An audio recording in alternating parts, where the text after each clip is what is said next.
Yun mga kalapatids, alas 4 na ng hapon. Hindi na masyado mainit. So perfect timing para magparonda tayo ng ating mga warriors. Tara, akit tayo. Habang tulog pa yung mga marites. Eh si Kuya Dante oh, nasa taas na ng mga alaga niyang manok. Okay na yan. Ito yung mga warriors natin. Paronday natin sila mga kalapatids. Kaso medyo ano pa yung kuha natin. Yung breeder natin na isa hindi pa nakaupo sa kanyang inakay.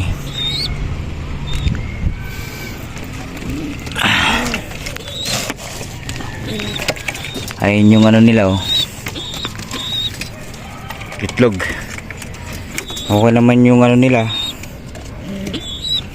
pupo nila.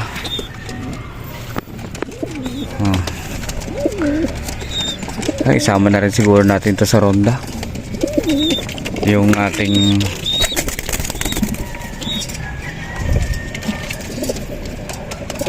wait lang.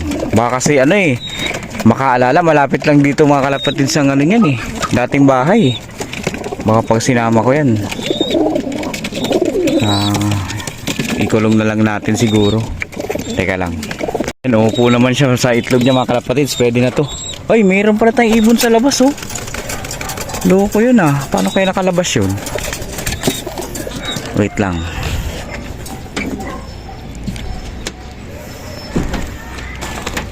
Buksan muna natin.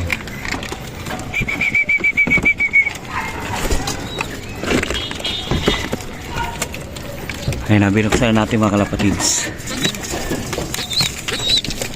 Halika dito. Hindi ka pwede dyan. Labas na. Ayan, lalabasan na yung mga kalapatids. Dito sa baba. Yan. O, yan. Sirondaan na sila. Habang wala pang kapitbahay mga kalapatids. Tulog pa yung mga marites. Ayan, wala na natira. Ayan yung young bird nating isa oh. Sarado na natin tong release door natin na pangmalakasan. Ayan. Ayun, Ramonda na din yung isa.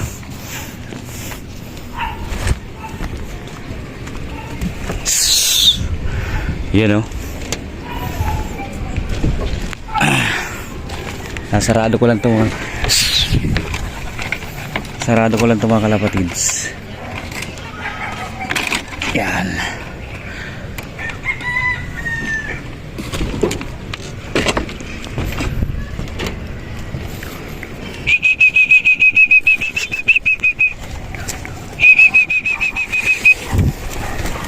Tsaka natin tatawagin ngayon.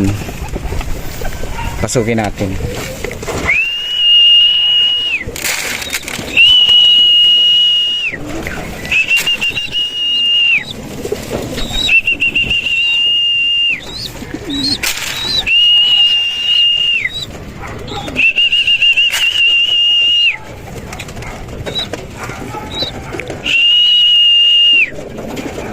Ba, di pa pumapasok ah.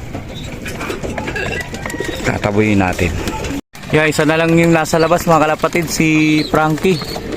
Halos nasa loob na lahat. Yan. Yan o, kumakain sila. Pasok na Frankie. Ayan mga kalapatid, so pumasok sila agad. Di sila ganun tumagal sa ronda pero okay lang. Wah, nakakalabas ata itong young bird natin dyan. Marunong lumabas. Mukhang kailangan natin harangan yan ha. Naglaga natin para pumasok.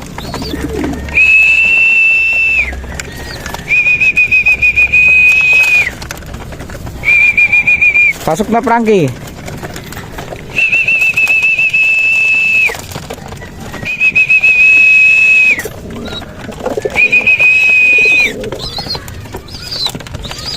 Isa lang napansin ko nung lumit yung loop natin, umamo sila.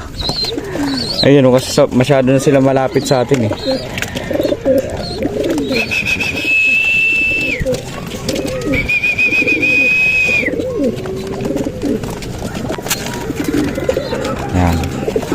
Hindi naman natin sila binibitin mga kalapatids. Yung 1-day eat kasi para lang makontrol natin sila na huwag tumambay sa labas, kasi nga bawal tayong magkaroon ng tambay na kalapati sa labas, kasi pag nakita sila ng kapitbahay todas tayo. Punta na naman tayo ng munisipyo dito. Frankie, pasok.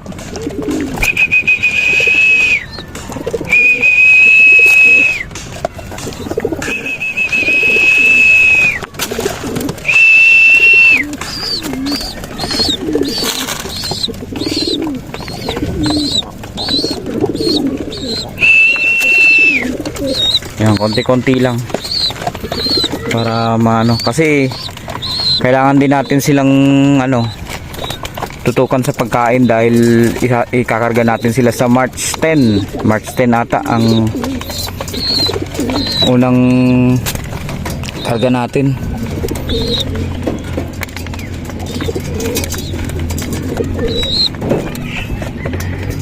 Meron pa tayong dalawa dito sa labas, yung young bird tsaka si Frankie, gahabulan.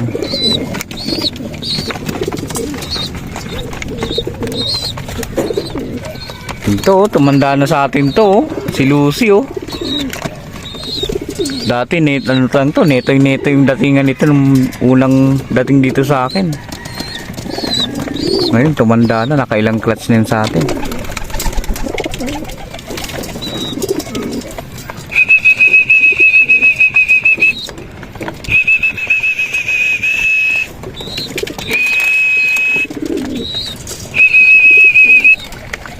Hoy Frankie, pasok. Ikaw, ayaw pumasok. Pasok dito. Kita ka ng kapitbahay dyan.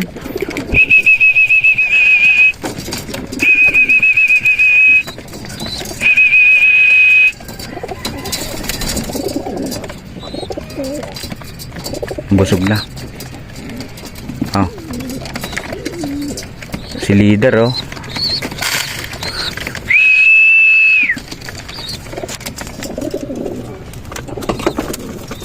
Doon ang daan, doon.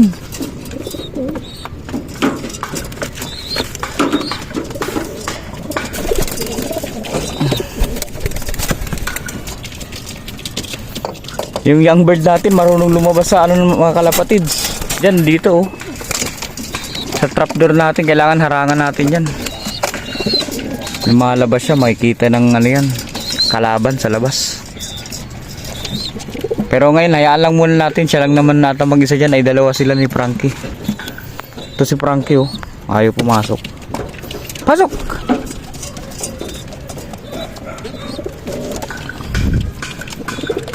Ayan na si Frankie oh.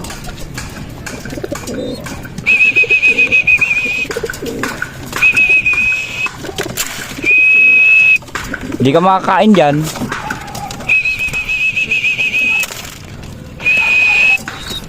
Yan, pumasok na. Yan, very good.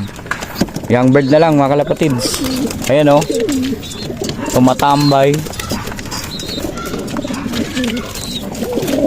Ang dami na nating napakain sa kanila. So bukas ulit ng hapon sila kakain. Tsaka roronda. Saglit lang naman sila romonda eh. Ito di natin to makakarga mga kalapatids sa karera, kasi kuha natin to galing Bio Pigeon yan. Matanda na dito sa atin yan, parang yan bugbugan kayo dyan. Papasokin ko lang tong isa. Teka lang, pasukin natin tong isa. Pasok pasok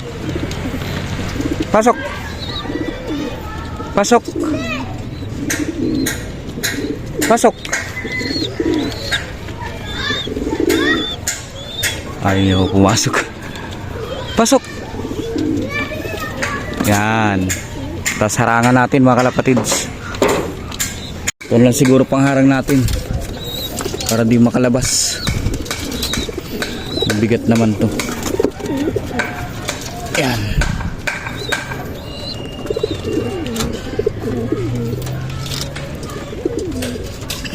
Yan, okay na yan.